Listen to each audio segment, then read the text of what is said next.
Narito na ang programang One Nutrition, One Nation. Talakayan at balitaang pangnutrisyon at pangkalusugan ng bayan. Napapakinggan tuwing Miyerkules, alas 3 hanggang alas 4 ng hapon sa bilang ito. Narito ang inyong kaibigan at katuwang sa nutrition, si National Nutrition Council Executive Director, Assistant Secretary Bernie Flores.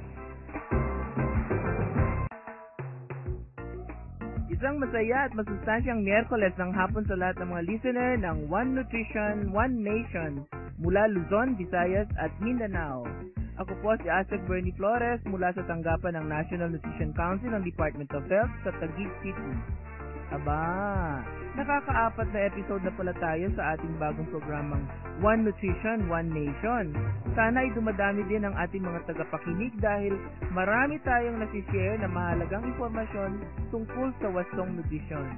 Nasa buwan pa rin tayo ng Agosto kaya patuloy pa rin ang pag-celebrate natin ng National Breastfeeding Awareness Month. At tulad ng nabanggit ko last week, papayuhan natin ang mga nanay na may problema sa pagpapasuso at pag-uusapan din natin ang mga maling paniniwala tungkol sa breastfeeding. Punong-puno na naman ang ating program sa hapong ito kaya dyan lang po kayo at magbabalik ang One Nutrition, One Nation. One Nutrition, One Nation. Alam nyo ba na pagtungtong ni baby sa ika-6 na buwan, hindi na sapat ang gatas ng ina para makuha ang lahat ng nutrisyon ng kanyang kailangan? Dapat may pagkain tagapagbigay lakas, tagapagbuo ng katawan, at tagapagsaayos ng katawan para lumusog at lumakas ang sanggol. Wastong nutrisyon. Alamin, gawin at palaganapin. Isang paaralang hatid ng National Nutrition Council ng Department of Health. One Nutrition, One Nation. Nagbabalik po ang One Nutrition, One Nation. Si Asek Bernie po muli ito. Tulad ng ating nakagawian, nangungumusta muna tayo sa isa mula sa 15 nating Nutriskwela Community Radio Station. At sa araw na ito, kakausapin natin si Mr. Yuri Palangka. Siya po ang station manager ng Radyo Kasimanwa, 97.3 MHz FM sa Coron, Palawan. Masustansyang hapon po sa inyong lahat dyan sa Palawan, Mr. Yuri. Apo, magandang hapon po.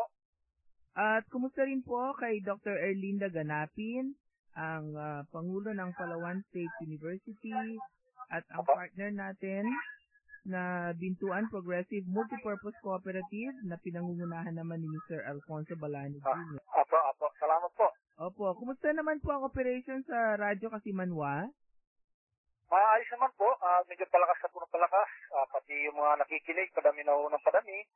Talaga? Opo, medyo ka-start din lang natin, pero medyo paganda na po, medyo, pati po yung LGU natin dito sa Coron, medyo na-appreciate na nila at tumutulong na rin po. Anong oras po tayo nagsa-sign on? At alas 5 ng umaga po, alas 10 ng gabi. Hanggang alas 10. Bigyan nyo nga po kami ng idea, lalo na yung ating mga tagapakinig. Ano po yung nangyayari, anong programming natin sa isang ordinaryong marami tayong araw? programa dito. Kasi nag-start sa umaga yung news, local news ng Palawan. Pagdating ng mga tanghali, yung may mga islat ng DNR, yung sa kalagkasan natin. Sunod yung sa ating nutrition, yung municipal nutritionist, na mayroon din siyang islat. At saka yung sa mga pangtawid pamilya program, marami po pati sa agriculture. So lahat po ng kung ano naman po, yun naman pong pamahalaang lokal, meron ding slot. Opo, yun nga po, kasama na rin yung sa tourism namin, pamahalaang lokal. Hindi po, yung mismong municipal government. Wala pa po, yung mga departamento Yung mga konsehal, wala pa po.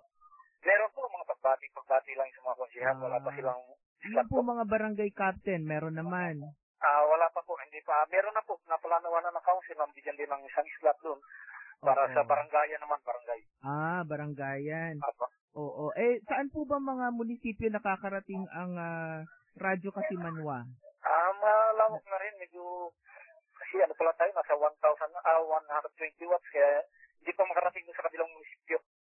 Pero plano po namin, magdadagdag po, manghihingi kami ng tulong sa Malampayan, baka mabigyan kami ng mas malakas na wattage kahit 5,000.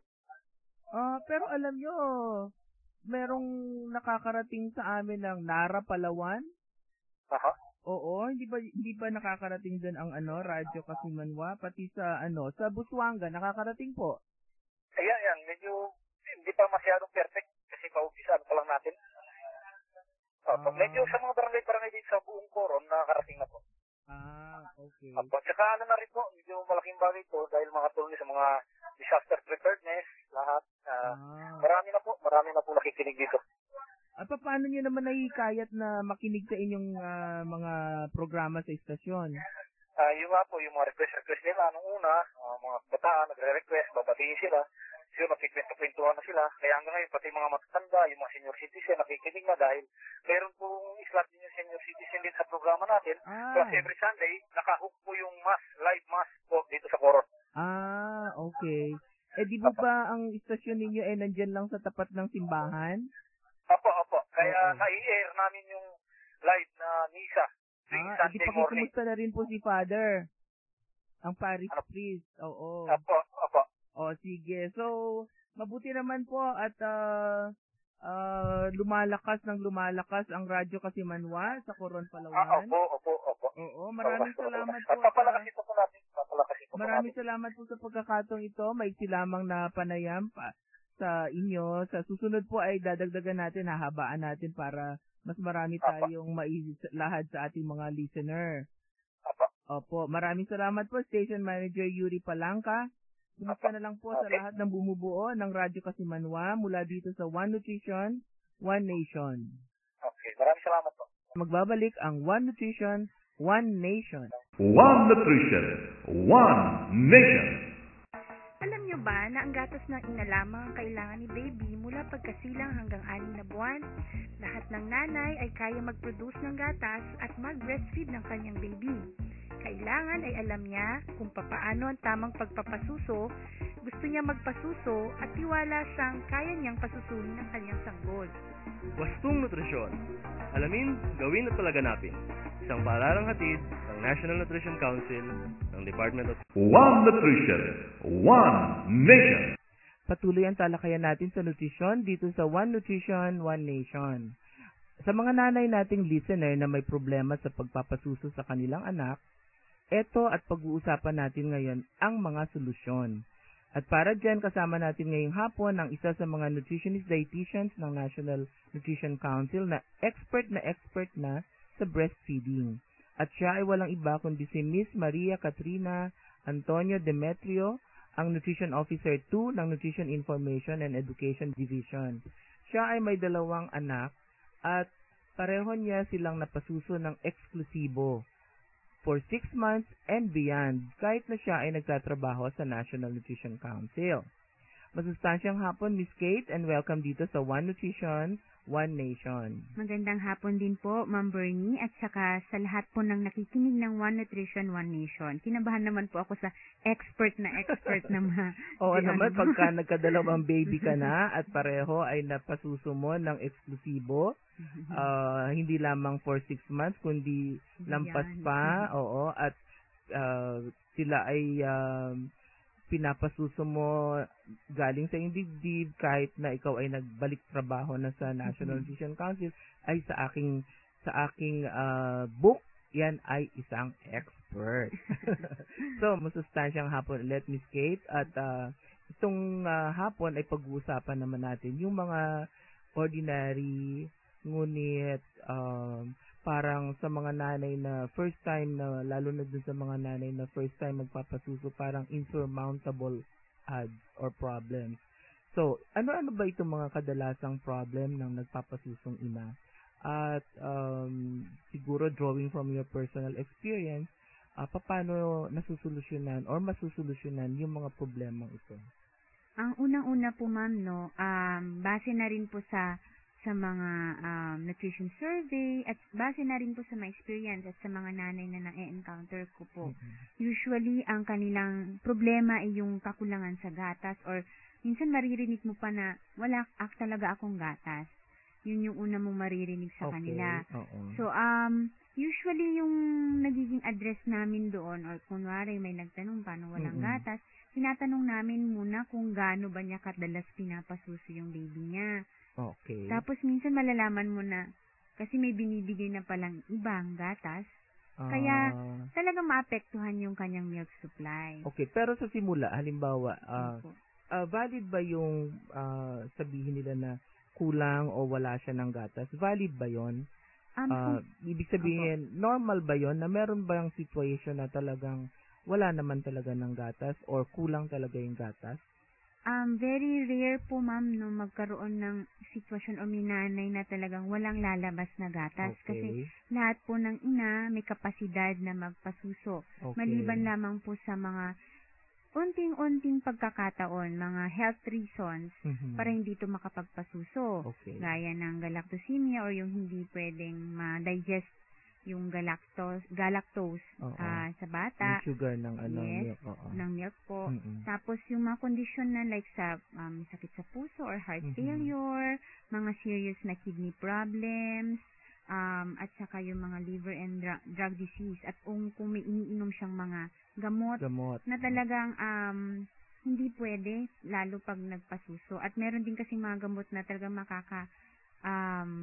pawala or makakapag diminish udlot ng production ng gatas. Pero di ba, Miss Kate, normal din naman na pagkapanganak or few days after pagkapanganak, talaga namang konti lang ang gatas na lalabas. Opo, buti po nasabi niyo yun, ma'am. No? Kasi baka akala nila talaga, wala talaga mag-worry na siya. Yun nga po. Nag-worry po talaga yung mga nanay at the first phase na sabihin nila. Kasi in-expect po kaagad nila pagkapanganak, dumadaloy na yung nagpo-flow na yung gatas from their breast. No? From my experience din po nung nasa hospital ako, nakikita nilang pinapasuso ko yung baby ko. Nagugulat ako, yung unang tanong nila, may gatas ka na?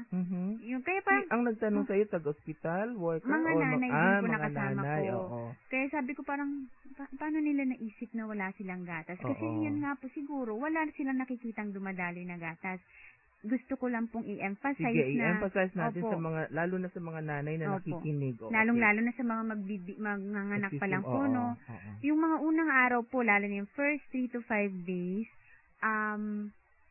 yung colostrum, o yun yung unang gatas ng nanay, ay very thick, malapot po ito. Talagang hindi po siya magpo-flow tulad ng normal na talaga. Yes, ma'am. At, ang kagandahan nito, si baby lamang yung may kayang i-extract or kunin ito sa breast ni mami. Kaya, magandang, si baby mismo yung ating ilagay sa breast pagkapanganak. At wag po tayong magwo-worry na baka walang makuha si baby kasi, mag-check naman natin ito kung may wiwi si baby. Lalo po, pag first day, di ba sabi dapat, first hour pa lang, pa-breastfeed na. Within first time, mapa-breastfeed si baby. Lalaman mo lalo niyan pag yung unang pupo niya. So, ibig sabihin, nakatulong yung may milk na nakuha siya sa'yo kasi nakakatulong yun i-expel yung meconium o yung unang pupo ng baby. Yung galing pa sa chan ng mami. Yes, ma'am. Ano pa, maliban dun sa, so, inassure na natin ang mga mami na wag masyadong mag-expect na madami na kaagad ang dadaloy. Sa mga unang araw na pakapanganak, kundi konting-konti lang dahil ang need naman ng baby ay konting-konti din lang. Yes po. So, ano pa yung mga usual or ordinary or kadalasang problema daw ng pagpapasuso or sa pagpapasuso? Ang susunod po sigurong pinaka-problema, ma'am, ng iba is yung babalik na po sila sa trabaho. Kaya naisip nila na, paano ko kaya ipagpapatuloy magpasuso nito? So, gagawin nila, magbibigay sila ng ibang gatas, not knowing na pwede naman po nilang i-continue ang magpasuso kahit sila ay babalik na sa kanilang trabaho. Ano ba yung mga tip natin sa mga nanay? Ang tip na para mag-prepare sila. Mga tips na pwede ko pong ibigay, basing from my own experience, saka sa mga natutunan ko po sa mga training na na-attend ko from NNC,